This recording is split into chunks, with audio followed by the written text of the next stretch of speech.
নমস্কার বন্ধুরা, care kitchen স্কুলে সবাইকে স্বাগত। আজকে আমি তৈরি করব ধোসা। ধোসা তৈরি করতে কি কি উপকরণ লাগে সেগুলো একটু দেখে নেওয়া যাক। প্রথমে আমি ভিজিয়ে দিচ্ছি একটা যে কোনো কাপ বা বাটি বা গ্লাসের মাপ নিতে হবে। আমি এই কাপে 1 কাপ বিউলির ডাল বা কড়াইয়ের ডাল ভিজিয়ে দেবো। বিউলির ডাল বা কড়াইয়ের ডালটা এই কাপটা পরিমাণে আমি ভিজিয়ে দেবো 1 কাপ। আর তার সঙ্গে আমি মোটা দানার চাল ভিজিয়ে দেবো 3 কাপ। 1 কাপের সঙ্গে 3 কাপ সেদ্ধ চাল, এই সেদ্ধ চাল 3 কাপ আমি ভিজিয়ে দেবো দিয়ে, আর সঙ্গে দেবো 1 কাপ এই 1 চামচ, এই চামচটা 1 চামচ মেথি দিয়ে, আর 2টো চিড়ে ভিজিয়ে দেবো। আমি পরে যখন বাটবো তখন আমি এই চালের সাথে বেটে নেবো। আর এগুলো ভিজিয়ে রাখতে হবে 7 থেকে 8 ঘন্টা ভিজিয়ে রাখতে হবে। আমি সকালে ভিজিয়েছি, আমি ঠিক সন্ধ্যেবেলার দিকে, সকালে বলতে এখন 10টা বাজে, আমি 10টা-11টার সময় ভেজাচ্ছি। আর সন্ধ্যেবেলা আমি এটাকে বেটে রেখে দেবো 10 থেকে 12 ঘন্টা রেখে, পরে যখন তৈরি করব সেটা আমি কিভাবে তৈরি করব আপনাদের দেখিয়ে দেবো।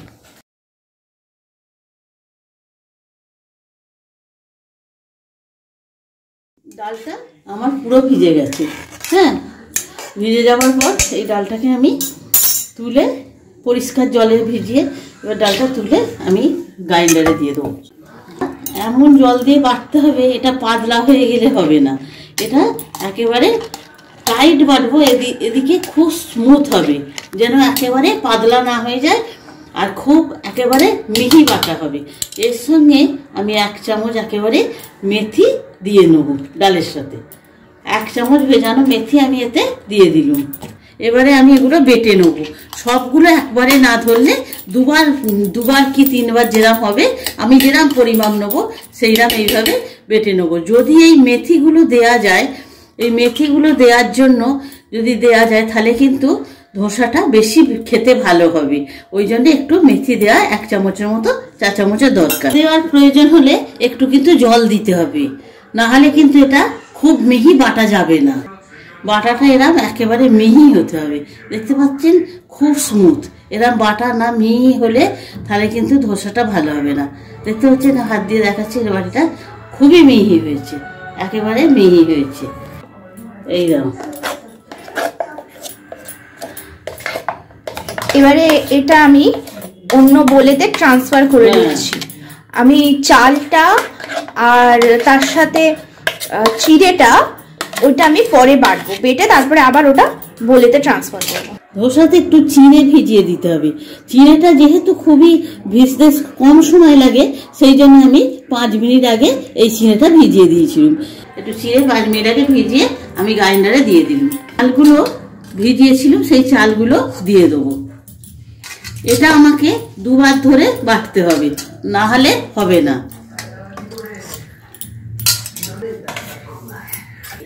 চালটা কিন্তু একটু পাতলা বাটবো, ডালটার মতো অত ঘন বাটবো না।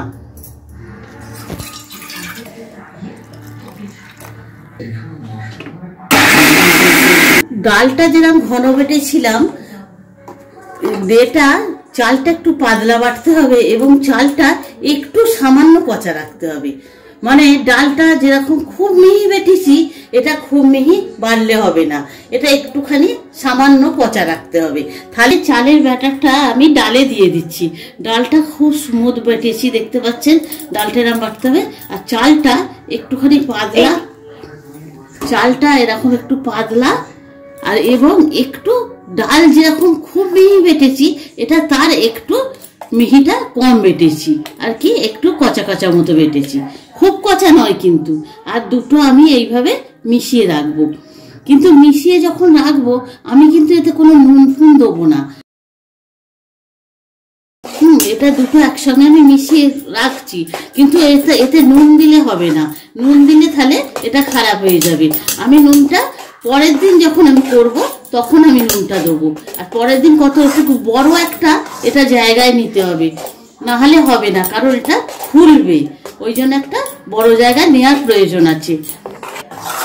এটা একটা বড় জায়গায় নিতে হবে, নিয়ে ডাল চাল মেথি সব একসঙ্গে চিড়ে সব একসঙ্গে বেটে আমি এইভাবে মিশিয়ে রাখবো।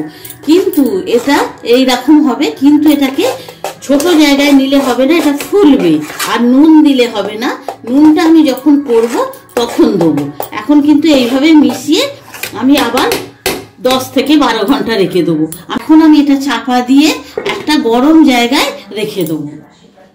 আজকে আমি ধোসা তৈরি করব। সেই ধোসা তৈরি করার জন্য যে তরকারিটা লাগে, সেই তরকারিটা কিভাবে তৈরি করি একটু দেখে নেওয়া যাক। আগে আমি বাদামগুলো একটু শুকনো খোলায় একেবারে ভেজে নেব। যতক্ষণ না সেন্ট উঠবে ততক্ষণ এটা আমাকে ভাজতে হবে। এইবার এটা আমি নামিয়ে নেব।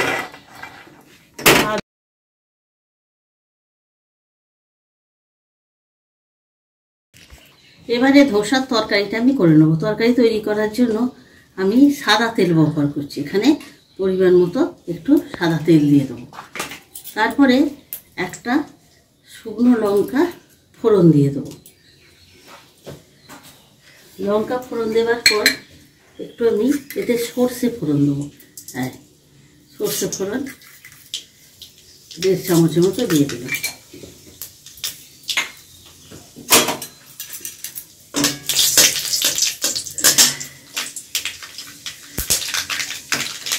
যখন ফোড়নের সেন্ট উঠে যাবে তখন আমি এই বাদামগুলো এতে কিন্তু বাদাম ছাড়াবার দরকার নেই, বাদামটা ভেজে নিলেই হবে। এই বাদামগুলো আমি দিয়ে দেবো। আর দেবো সঙ্গে কিছু ভাজা ছোলা দিয়ে আমি এটাকে একটুখানি এতে করে নেবো, একটুখানি পেস্ট করে নেবো,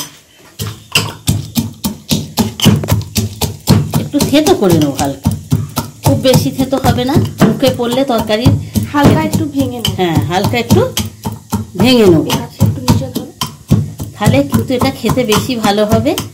যখন ফোড়নটা দেবো সেই ফোড়নে আমি এইগুলো ভেজে নেবো। আধখানা বাদাম একটু, খুব একেবারে মিহি করব না, মিহি করলে এটা খেতে ভালো হবে না। আমার একবারে সেন্ট উঠে গেছে, তখন আমি এইগুলো এইভাবে ভাঙতে হবে। এইরকম ভেঙে আমি এইগুলো দিয়ে দেবো তেলে। যদি এইভাবে তরকারিটা করা যায় ভীষণই কিন্তু খেতে ভালো হবে। যখন এই বাদাম এবং ছোলাটা সেন্ট উঠে যাবে, আমার তো ভাজাই আছে, এটা বেশি ভাজাবার প্রয়োজন নেই আর, তখন আমি এই সবজিগুলো অ্যাড করে দেবো। কারি পাতা কিছু ফোড়নে দিয়ে দেবো। আমি কারি পাতা দিয়ে একবার নেড়ে নিলাম, নিয়ে এইবারে আমি এই সবজিগুলো দিয়ে দেবো। আলু দিয়ে দিলাম, আলু দেওয়ার পর গাজরও দিয়ে দেবো। একসঙ্গে সবজি পরপর সবগুলো দিয়ে দেবো। গাজর দেওয়ার পর বিট দিয়ে দেবো, দিয়ে এবারে কড়াইশুঁটিগুলো সব দিয়ে দেবো।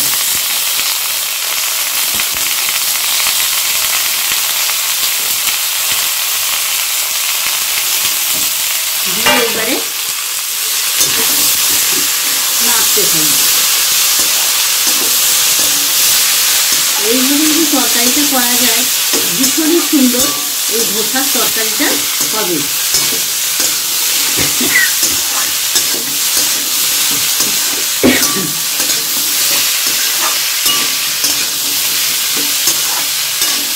অবশ্যই একটু কারি পাতা দিতে হবে।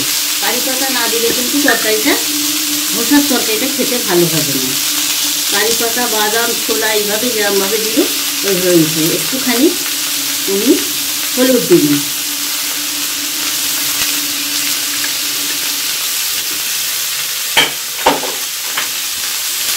তরকারিটা আর একটু ঝাল হওয়ার জন্য আমি একটু শুকনো লঙ্কা দিব, আর একটা কাঁচা লঙ্কা দিয়ে দিব। যে যেরকম ঝাল খাবে সেই বুঝে ঝালটা দিয়ে দেবে। এই তরকারিটা কিন্তু একেবারে ঝোল হবে না, একেবারে মাখা হবে। আর এবং তরকারিটা মাখা একেবারে হবে, এবং তরকারিটা ভালোভাবে সেদ্ধ হতে হবে। আর এটাকে সর্ষে ফোড়ন অবশ্যই দেবে, আর কালো জিরে। এই সর্ষে ফোড়ন আর কারি পাতা, আমার এখন সব ভাজা হয়ে গেছে। একেবারে সামান্য যে সেদ্ধ হবার যতটুকু জল লাগবে সেদ্ধ হবার জন্যে সেইটুকুই আমি জল দিয়ে দেবো। দিয়ে এবার আমি এটা চাপা দিয়ে দেবো। এবার আমি চাপাটা দিয়ে তরকারি হলে দেখুন তরকারিটা ঠিক এরকম শুকনো শুকনো হবে।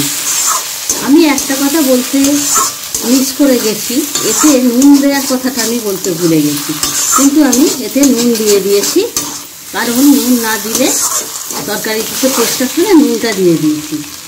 একেবারে এরকম শুকনো শুকনো হবে। আর একটা কথা আমার বলা দরকার, ছোলা যদি ভাজা ছোলা যদি না দিয়েও আপনারা যদি ছোলার ডালটা একটু ভিজিয়ে রেখে তরকারিটায় দেন তাহলে ভালো হবে। সেক্ষেত্রে ছোলার ডালটাকে থেঁতো করতে হবে না, ওই ভিজোনাটাই পরের দিন তরকারিতে দিয়ে দেবেন। আমি একটুখানি সামান্য পরিমাণে চিনি দিচ্ছি, দিয়ে চিনিটা নামাবার সময় দিলে তাহলে অল্প চিনি দিলেও যে কোনো ক্ষেত্রে হয়ে যায়। ওই জন্য চিনিটা একবারে নামাবার আগে চিনিটা দিয়ে আমি নামিয়ে নেব। একেবারে এরম তরকারিটা দেখতে পাচ্ছি, এরম একেবারে তরকারিটা শুকনো হবে। আমার ধোসার তরকারি একেবারে মাখা মাখা শুকনো এইভাবে একেবারেই রেডি হয়ে গেছে। একবারে তরকারিটা একেবারে এরকম দেখতে পাচ্ছেন যেরকম ঘাঁট ঘাঁট হয়ে গেছে, এরকম ঘেঁটে ফেলতে হবে, তাহলে তরকারিটা ধোসার ভেতরে দিলে ভীষণই খেতে ভালো হবে। এইভাবে যদি আপনারা তরকারিটা করে যদি ধোসাটা করেন, ধোসাগুলো ভীষণই খেতে ভালো হবে। একবার খেয়ে আমাকে কমেন্ট করে জানাবেন। এই তরকারিটায় নারকোল কুচিও দেওয়া যায়। নারকোল যদি কুচি কুচি করে দেওয়া যায় তাহলেও কিন্তু খেতে ভালো হবে। আমি নারকোল কুচি দিইনি, আপনারা মনে করলে নারকোল কুচি দিতে পারেন। নারকোল কুচি দিলে আরও খেতে ভালো হবে। তবে তো মিষ্টিটাও সবসময় নাও দিতে পারেন। আপনারা যদি মিষ্টি না খান মিষ্টি খেলে দেবেন না। এতে আমি ধোসাটা তৈরি করবার জন্য এতে একটু জল নিয়ে নিচ্ছি। আর এই জলের ওপরেই আমি কিছুটা সাদা তেল দিয়ে দেবো। প্যানটা পরিষ্কার করবার জন্য আমি সবসময় এই জল ন্যাংরাটা দিয়ে প্যানটা পরিষ্কার করে নেবো। এবার ধোসার ব্যাটারটা আমি আপনাদের দেখিয়ে দিচ্ছি। এই দেখুন ব্যাটারটা আমি কালকে করে কি যে দেখুন ফুটো ফুটো ফুটো ফুটো হয়ে গেছে, একেবারে অনেকটা ফুলে গেছে। দেখুন ওপরে একটা লাল আস্তরণ পড়ে গেছে সরের মতো। হ্যাঁ, এবার দেখুন টানলে দেখুন, এই দেখুন ভেতরটা সাদা দেখতে পাচ্ছেন কি আমি বুঝতে পারছি না। এই দেখুন ভেতরটা সাদা, আর এইখানটা দেখুন তাহলে বুঝতে পারবেন। এ দেখছেন এইখানটা লাল, এই দিকটা লাল আর এই দিকটা সাদা, একেবারে সাদা ভেতরটা, আর এইগুলো লাল টাইপের। দেখুন এইবারে দেখতে বুঝতে পারবেন। এতখানি ব্যাটার যদি না লাগে, আমাদের সবসময় এতখানি ব্যাটার লাগে না, তখন আমরা কি করব, প্রত্যেকটা ব্যাটার আমি এখানে অন্য বলে তুলে নেব। নিয়ে আমি এটাকে জল দিয়ে নুন দিয়ে গুলে নেব। আর এই ব্যাটারটাকে আমি 2-3 দিনের জন্যে ফ্রিজে রেখে দিতে পারি। রেখে দিয়ে এটা আমি পরে আবার ধোসা তৈরি করতে পারি। কিন্তু এটা নুন দিলে তাহলে কিন্তু এটা নষ্ট হয়ে যাবে, নুন দেওয়া যাবে না। আমি যেটা তৈরি করব সেটাতেই পরিমাণ মতো নুন দিয়ে দেবো। এত মোটা আমার হবে না, সেহেতু আমি এতে একটু জল মিশিয়ে নেব। আমি একটু জল মিশিয়ে পাতলা করে নেব, একেবারে নর্মাল জল, এতে কোনো গরম জল টরম জল দেবার প্রয়োজন নেই।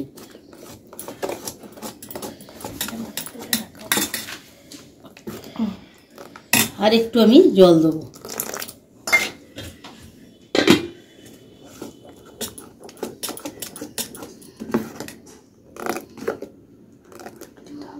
ব্যাটারটা ঠিক এইরকম থিকনেস আসবে, ঠিক এইরকম দেখতে পাচ্ছেন। আর দেখতে পাবেন ব্যাটারটা কিভাবে হয়েছে, এই দেখুন দেখতে পাবেন, তখনই বুঝতে পারবেন যে যদি এরকম টানলে বুঝতে পারবেন হাতের উপরে এরকম একটা দেখবেন দাগ হয়ে যাবে, তখনই জানবেন ব্যাটারটা আমরা ঠিক সঠিক তৈরি হয়ে গেছে। এবারে আমি প্যানটাতে যে তেল জলটা করে রেখেছি ওইটা হালকা করে একটু করে নেব, নিয়ে ওটাকে মুছে নিলাম। নিয়ে এবারে তারপর একটু সামান্য জল দিলাম, দিয়ে আবার উল্টো পিঠে যেদিকে তেল দিয়েছি সেদিকে না, উল্টো পিঠ দিয়ে নাড়াটা আমি মুছে দিলাম জলটা দিয়ে। এইবার ব্যাটারটা আমি দেবো। দেখুন যে বাটিটা করে প্যানেতে ধোসা ব্যাটারটা দেওয়া হচ্ছে সেই বাটিটা করেই ধোসা ব্যাটারটাকে চারিদিকে ছড়িয়ে দেওয়া হচ্ছে। এইভাবে প্রসেসটা করতে হবে। প্রত্যেকবারেই ধোসা তুলে নেওয়ার পর, একটা ধোসা হয়ে গেলে তুলে নেওয়ার পর প্যানটাকে জল দিয়ে, ওই তেল গোলা জলটা দিয়ে পরিষ্কার করতে হবে এবং একটু জলের ছিটে দিয়ে মুছে নিতে হবে। এই প্রসেসটা প্রত্যেকবারেই করতে হবে। একটু ধোসাটা একটু রাখতে হবে যাতে পুরোটা শুকিয়ে যায়, মানে পুরোটা ভালো করে কুক হয়ে যায়। সেটা হবার পর একটু সাদা তেল দিতে হবে সামান্য।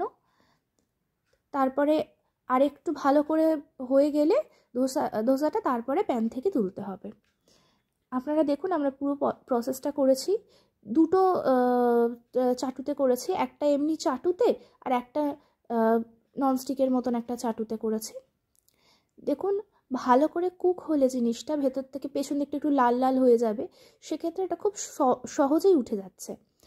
আমরা প্রত্যেকটা ধোসাতে তরকারি দিয়ে দেখাইনি, কারণ সেক্ষেত্রে ধোসাগুলো নরম হয়ে যাবে, তরকারি দিয়ে তুললে সঙ্গে সঙ্গে খেতে হবে। কিন্তু আমরা একেবারে সমস্ত কটা ধোসা করে নিয়ে খাচ্ছিলাম বলে একটু রেখে তরকারিটা না দিয়ে প্রথমে ধোসাগুলো তুলে নিচ্ছিলাম। এই দেখুন ওই চাটুটাতেও প্রথমে একটু জল দিয়ে ওই তেল আর জলের ন্যাকড়াটা দিয়ে পরিষ্কার করতে হবে, দিয়ে তারপরে আবার ধোসা দিয়ে ধোসা ব্যাটারটা দিয়ে ওটাকে আবার চারিদিকে চাড়িয়ে দিতে হবে ওই বাটিটার সাহায্যে। এরকমভাবে এই প্রসেসটা প্রত্যেকবারেই রিপিট হবে।